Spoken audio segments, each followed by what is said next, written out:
Hey guys, welcome to the very first WWE podcast mailbag episode where we take all of your questions and voicemails, put them on the show, and answer them, comment on them, and have a little fun. And there's no jingle. This is just a straightforward episode. It's just to the point. And that's what this is for. So keep the questions coming, keep the voicemails coming. If you want to send in a question, you can do that. Whether you want to actually text a question, write it on the email, or you can create an audio file and attach it to the email. Both of those are fine. Or you just call the voice box that we had, the voicemail box, which is 518-952-0247. And so we're going to get to as many as we can tonight and answer your questions. I'll be a little bit more brief than I normally am in my responses, just for the sheer volume that we have. Alrighty, well, let's get to that very first voicemail and respond. Hey there, man. How's it going? Sean from New Jersey. I do apologize for the background noise. It's very windy here right now. A lot of crazy weather. I wanted to bring up a couple things with this week that we just had. One thing I saw was Adelia and Murphy making out. It was one thing that really is going to put a pop in Murphy's ratings. It's going to get into, like, more of a main event status. And I had a feeling for sure that it was probably going to happen, and it was going to, and seeing Seth Rollins laugh at it, it looked like he enjoyed it all. And I know it's not going to go well for the receiver, I found. Number two, Jey Uso's, like, heel turn is not what we expected. Because Roman did that, quote, fall in line thing, and he went by his word. Jey Uso brutally, and I mean brutally, attacked Daniel Bryan and injured him. And I saw on WWE.com that he's now recuperating at home, and hopefully he gets better soon. Hey, Sean, thank you for calling in. Always a pleasure to talk with you. Yeah, your voicemail was a little rough. I know the weather you said was not great, so it's fine. I got the gist of it. So I did pick up the Daniel Bryan piece of it, how he was beat down by Jey Uso, and he followed through with his word. I like that. I'm a fan of that. I like that Jey Uso is the most relevant he's ever been in his career, ever. And Jey Uso is main event talent. I mean, he's proven that he can hang and not just do the silly speaking in kind of nursery rhymes and just ending everything with the Uso penitentiary. I could get over him calling everyone Us. Can you just go by the name? Like, we don't need to give everyone cute nicknames. That's not my favorite thing. Okay, it's kind of like I said earlier this week about Angelo Dawkins calling everyone fam. Okay, can we just say family or just use their real name, please? No, just preference. Just preference. Yeah, so thank you, Sean, for calling in. And I probably didn't answer every question, but it was a little choppy. So feel free to call back when you're in a closed building. I think that will definitely help. Alrighty, let's get to the next one. Hey, Matt, it's Brad from Pennsylvania. Today I actually have a question for you. Looking for a little insight into the whole Randy Orton versus Bray Wyatt thing.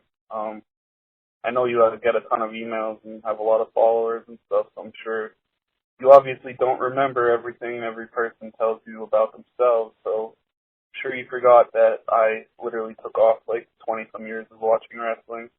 I didn't watch wrestling from probably around the end of NWO WCW till WrestleMania 2019 last year, so obviously I missed the entire Randy Orton and Bray Wyatt program, and honestly I'm just being a little too lazy to go back and look right now, so I'd just like for you to tell me, did they end up having a match? And I know you said on your podcast that it made you stronger. I was just wondering who actually won the match. And the other thing I was wondering, were they both heels then also for their first program? Because I don't know. I mean, they seem like they've both always been heels to me. I know Randy was sort of a baby face for a little bit while I've been watching, but that's all I got for you today. Just that question, buddy. I'd appreciate it. Thank you. Hey, Brad. Thank you for calling in. And yeah, I did forget. I did forget that you haven't watched wrestling in quite a while. You had a massive gap in things that you missed. But let me get you up to speed.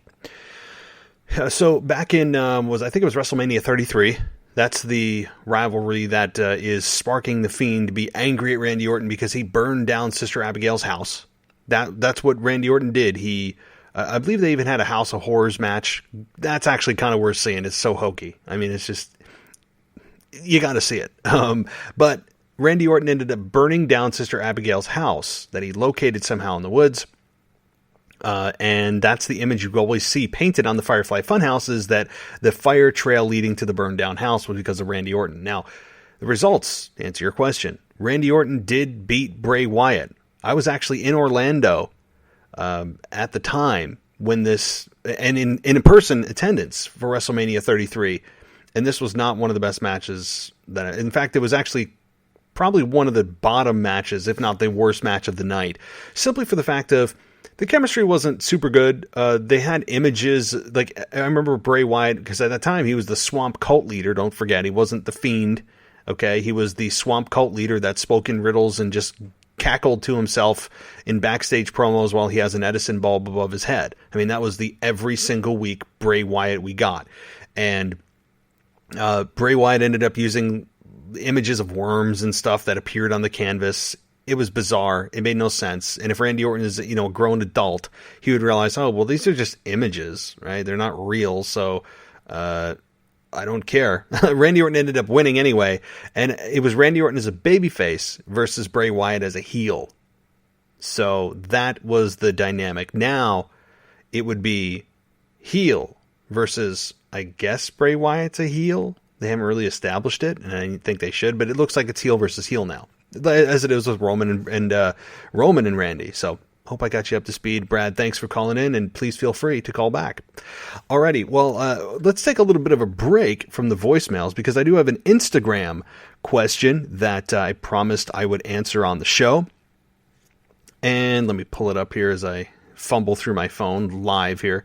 The question was from Kyle. I'll just leave it at that. I won't give away. I'm guessing the last part of it's your last name, so I won't do that. But Kyle on Instagram said, "Hey, Kyle from Norwich, UK."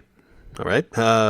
So question for you. If the rumors are true that next WrestleMania we could see Reigns versus The Rock and Orton versus Edge, assuming these are for the titles, then are we to assume that we can predict the winner of the 2021 Royal Rumble will either be The Rock or Edge? Surely WWE hasn't become that predictable. Looking forward to hearing your Raw review. Stay safe. So, yeah, I was supposed to originally review this on Raw, but since I am kind of piling all my voicemails into one show, that's why I'm answering it now. Winner of the 2021 Royal Rumble could very well be Edge.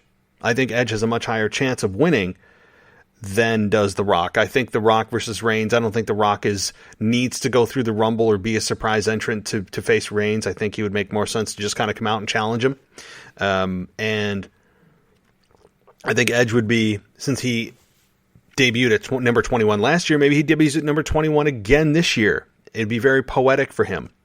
I've always booked this as such. Like, here's how I would have booked it.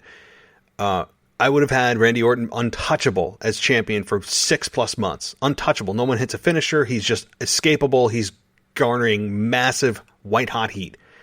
And he ends up plowing through people at the at Royal Rumble. He's like entrant 18 or 19. He ends up, eliminating however many people. And he's standing alone in the ring, and he eliminates one after the other after the other.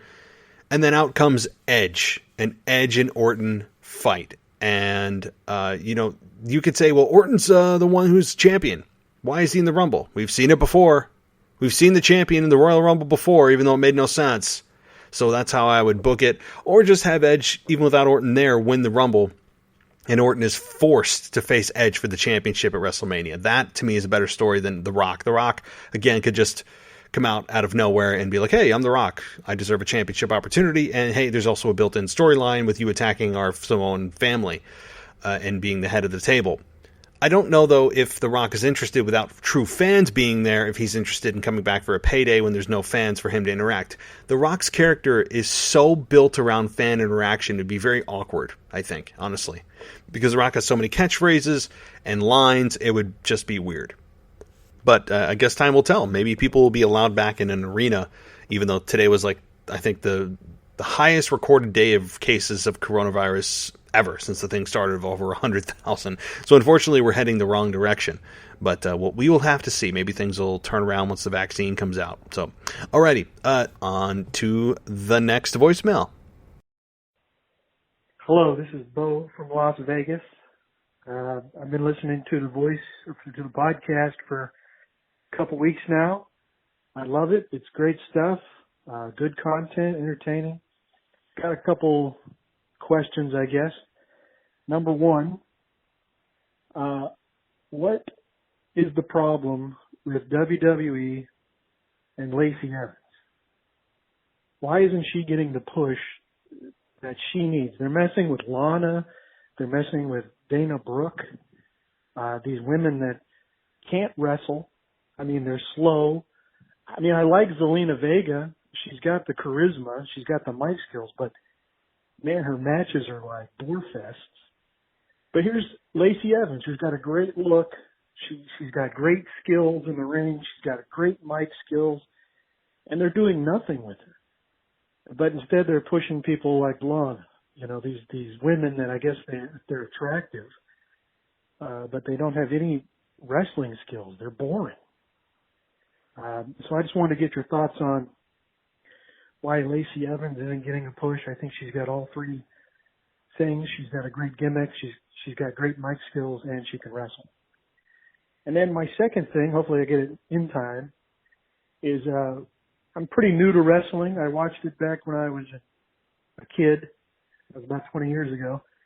And I just wanted to get your advice on watching it as an adult and knowing about the storylines and just how you want to be invested in wrestling, but some of the matches are just the worst.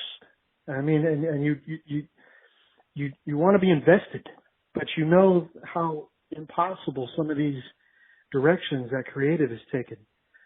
And my personal opinion is I think because there's no live audience to tell management that we're tired of the Mysterio, Seth Rollins feud, and we're tired of all these things, because the live audience isn't there to push back, I think management is pretty much blind, and I wanted to get your thoughts on that, the idea of how do you watch it now as an adult, and some advice on being disappointed, I guess. And then what do you think about the lack of audience and how that's affecting creative? Thank you.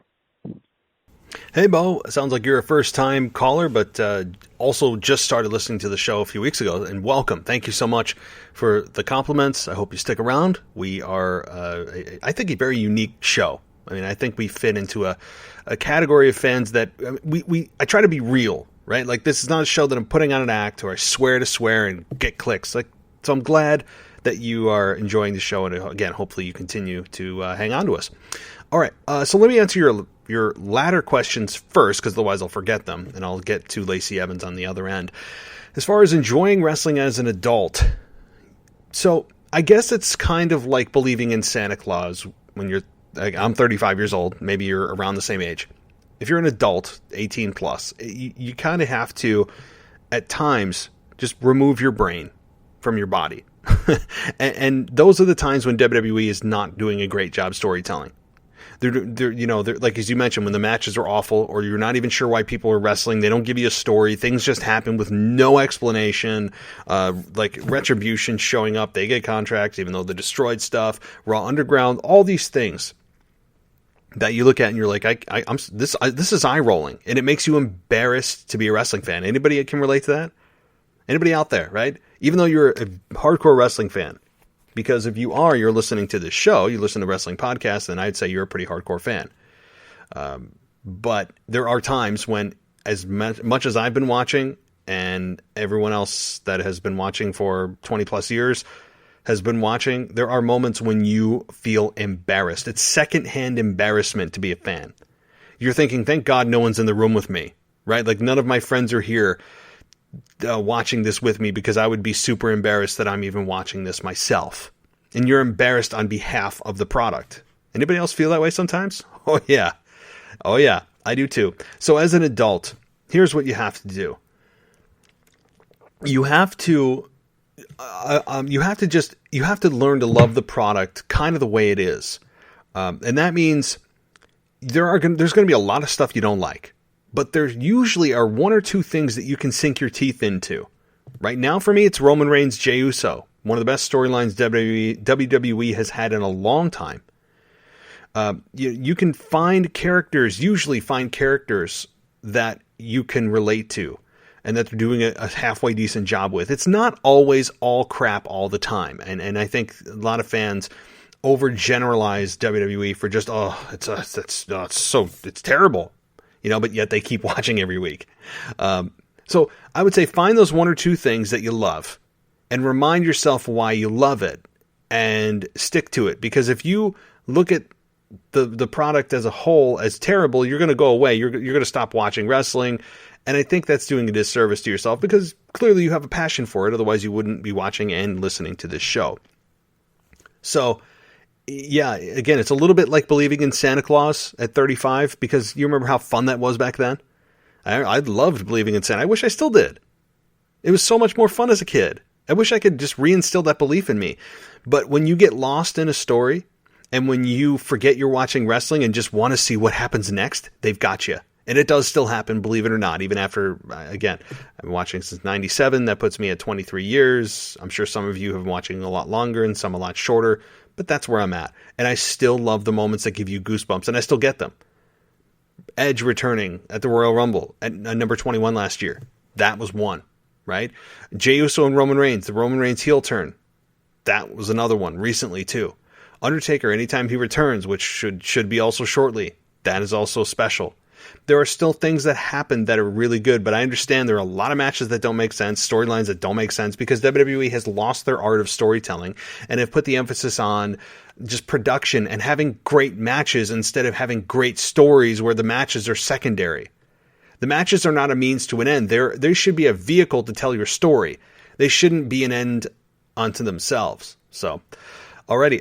And also, about Lacey Evans, before I move on. I don't know what they're doing with her.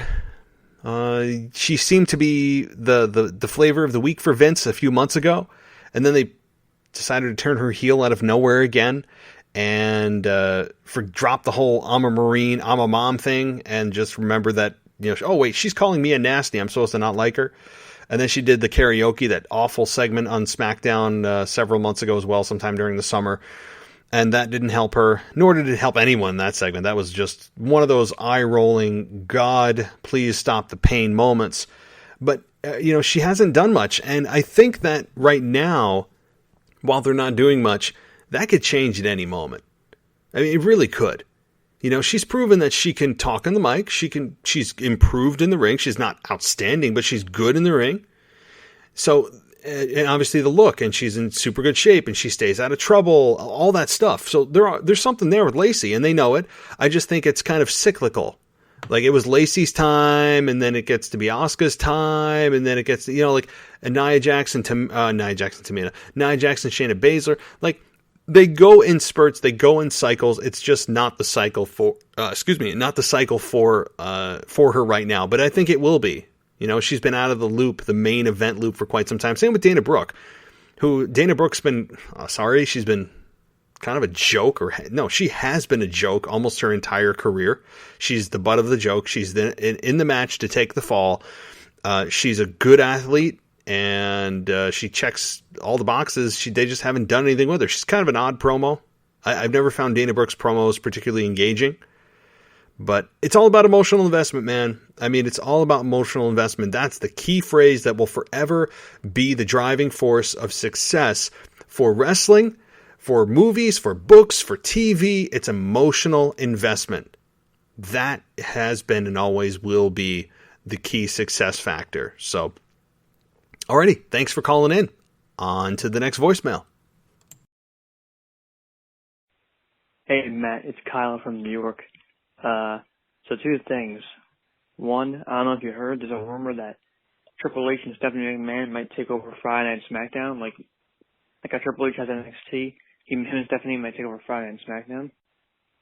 So I wonder what your thoughts are on that. All I'm wondering is, do you think they're gonna book SmackDown really good like NXT? Do you think SmackDown's gonna basically be the same as it was with Bruce Pritchard there and Eric Bischoff's there, or do you think it's actually gonna be better with Triple H and Stephanie in charge? Maybe it'll be a better show.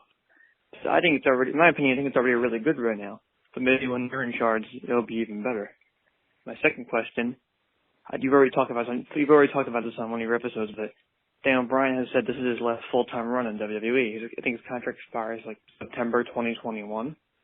So that's only like 10 or 11 more months left. So what I want to ask you is, what do you think his final match is going to be? I can't even think of anyone right now, honestly. It'll probably come to me, but like right now, I can't think of anyone. So who do you think Daniel Bryan's final opponent in WWE is going to be? At least full time. Maybe not. It won't be his final match. I mean, like maybe it'll be his last match full time, and he'll still match his part time. So what do you think his final match or his final full time match is going to be? So let me know, and yeah, that's it. Thanks. Hey Kyle. So let's address the Triple H, Stephanie McMahon taking over SmackDown. I heard that too.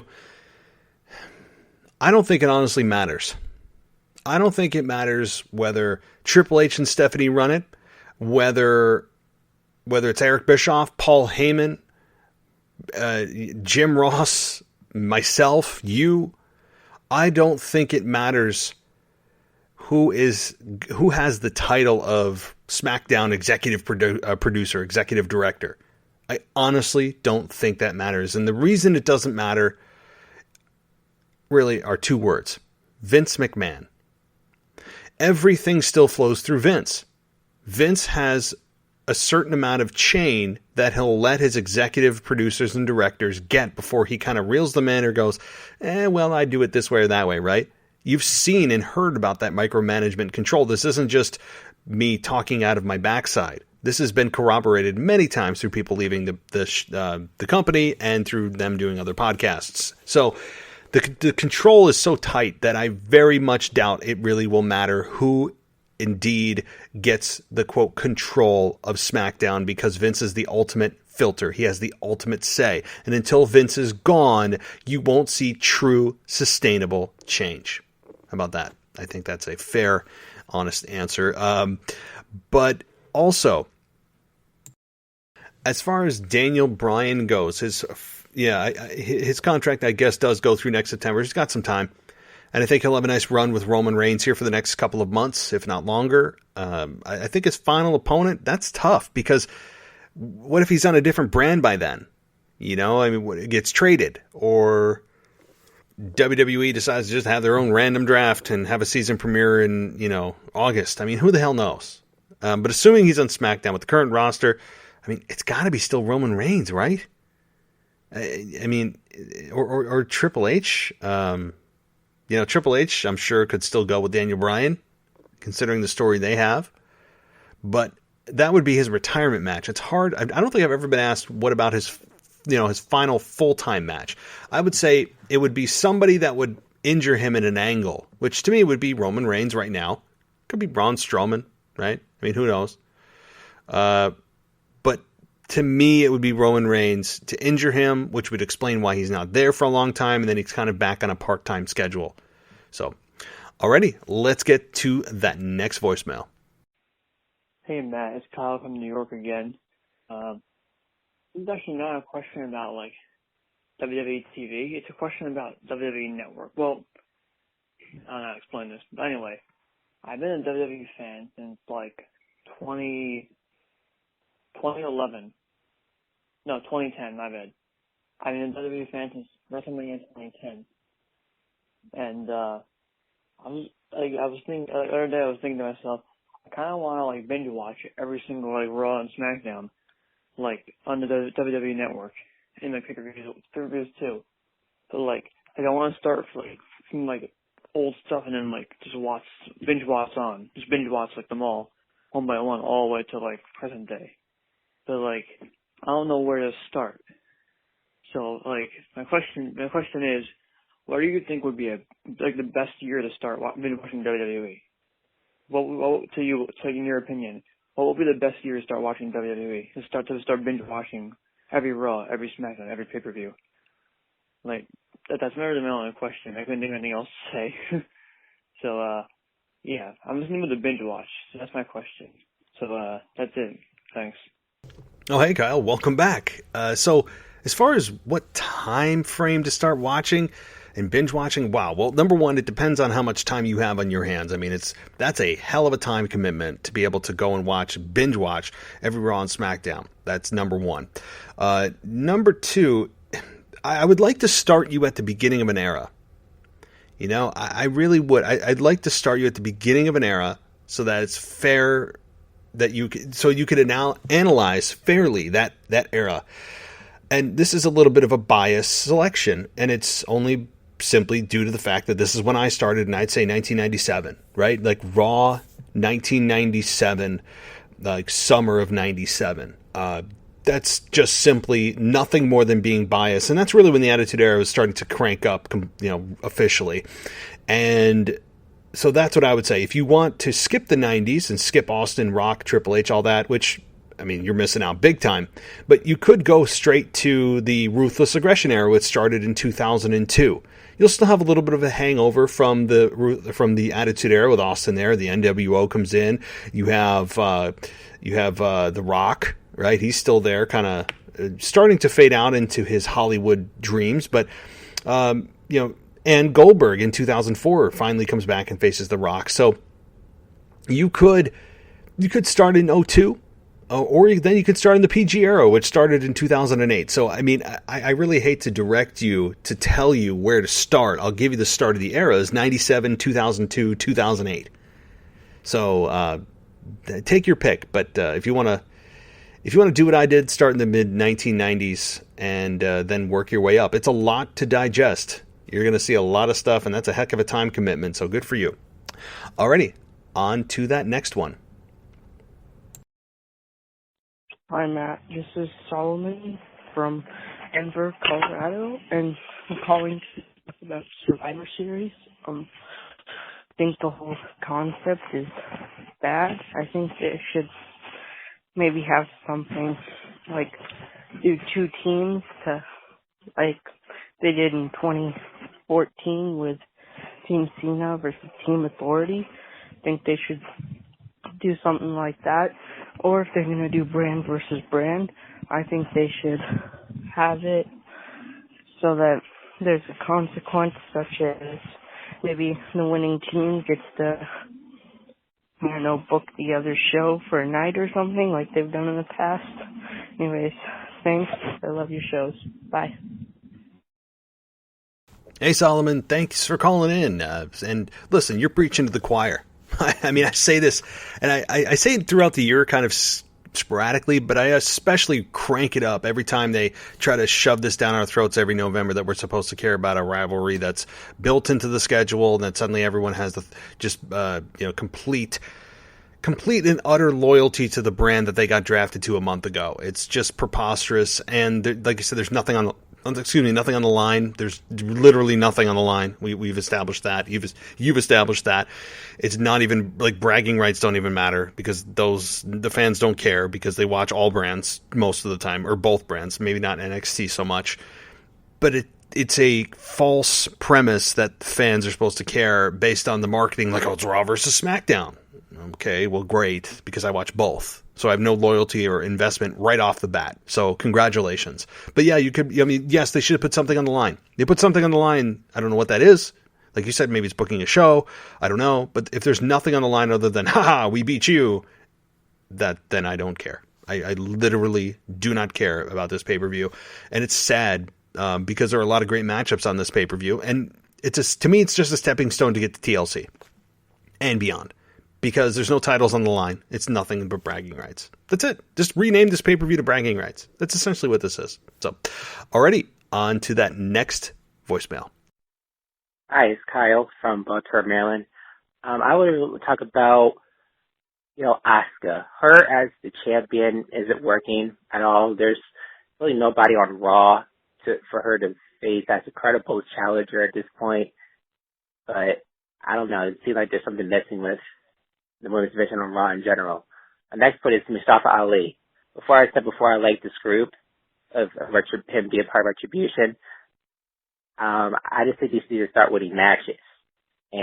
But I want to like this group because I'm a fan of Mustafa Ali. So, what do you think is next for Retribution? But thanks for our call. Bye. Kyle, always good to hear from you. So, two things that you mentioned. Asuka, your guess is as good as mine what the hell they're doing with her. It could be a lack of talent, a lack of a serious storyline. But the worst thing is what they're doing is just kind of floating her around being a comedy relief character as women's champion. It's maddening. I don't need to have her scream in Japanese and dance like she's, a Saturday morning cartoon. It's embarrassing what they're doing with her. I don't know why they're not engaging her in a real feud. Maybe they're waiting on Charlotte Flair to possibly return shortly. I don't know. But there's nothing of substance going on with Asuka other than being involved with the Street Profits and saying she wants to smoke or sticking her in, a random segment it's a mean nothing segment. I don't know. It's clear they have nothing for her. It's awful. But that's kind of the nature of what they're doing right now. It's just, I don't know. But as far as Mustafa Ali goes, yeah, I'm a fan of him too. And I think that he found something being the leader of Retribution. But the whole Retribution group hasn't got to win. And they're this threatening group that's coming in and destroying everything. But, man, they can't win a match. That makes no sense. It tells me they have no faith in this group. It tells me that they are kind of admitting, when you read between the lines, that this group sucked. Like, it's not working. That's what they're telling you by not having them... not having them be a dominant force, winning after match after match after match after match, and Mustafa Ali's the leader. That also kind of tells you, look, I mean, I'm a big fan of him too, and he's certainly got more talent than what we've seen. But for their leader not to be revealed as a big name tells you that they don't have a lot of faith in this group or storyline, and nor should they. I wouldn't either. I've torn it for limb from limb. I'm not going to get into it. You guys have heard me rant on Retribution so many times that it hurts. So, alrighty. Well, let's continue here. And I believe this is our final voicemail. So let's see who it is. Hey Matt, this is Jeff again from the Philippines.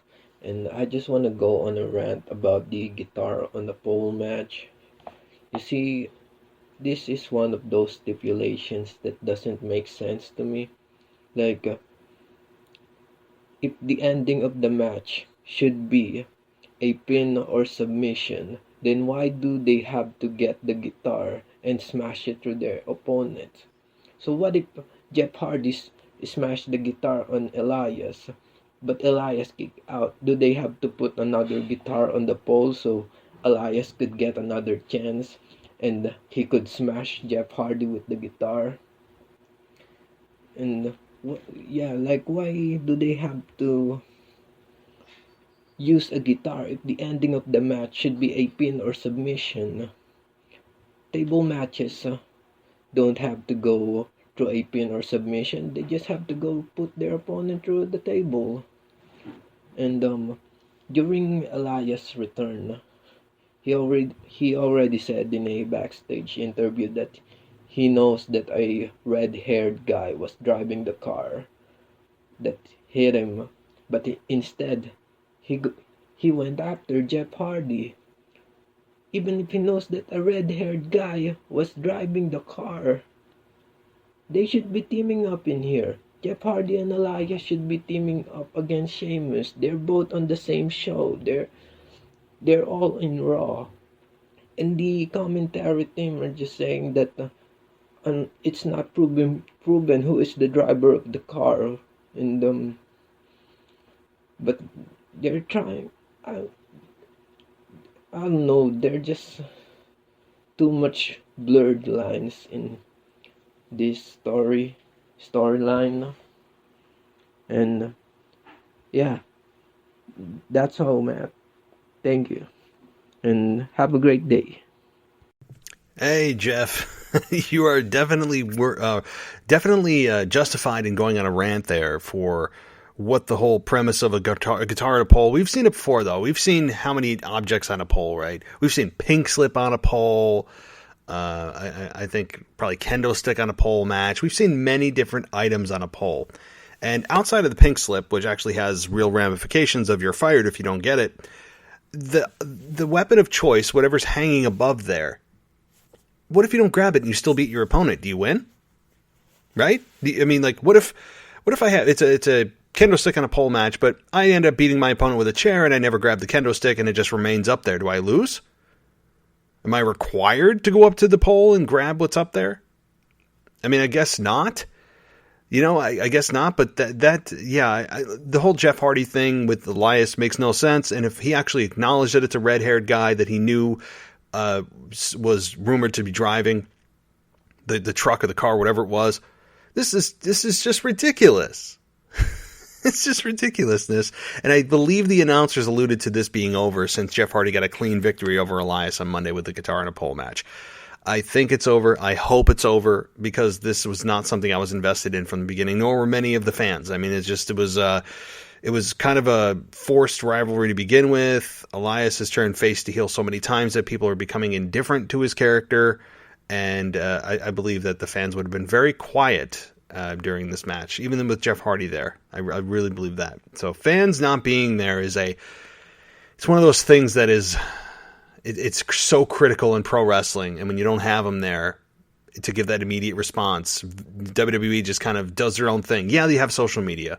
Yeah, I know that's somewhat of a measuring stick, but certainly fans in attendance are the ones that are going to immediately tell you what's working, what's not. And it's in pro wrestling more than any other sport. That is key because other sports aren't driven by what the fans want. They just perform to their best level. It's true competition. In pro wrestling, it is what the fans want. You can create whatever story you want based on what the fans like and what they don't like. But when you can't hear what the fans like and don't like, you kind of just have to assume. So I bet you Vince is loving this too at the same time, being able to pump in crowd noise, be able to just do what he wants and have the crowd reaction on TV come across the way he's always wanted. Right. So he's kind of, I'm sure, also having fun on that end of it. All right. Well, that actually concludes all of our voicemails tonight. So I'm glad that they're finally cleaned out of my mailbox, but fill it back up, guys, because this is fun to be able to just do a single show and just plow through all of your voicemails. I hope you enjoyed it. You call the show at 518-952-0247. Again, that's 518-952-0247, or email the show at realwwepodcast@gmail.com. Well, guys, that concludes the mailbag portion of the WWE podcast, kind of a fill-in version of the show rather than pumping these at the end of shows, beginning of shows.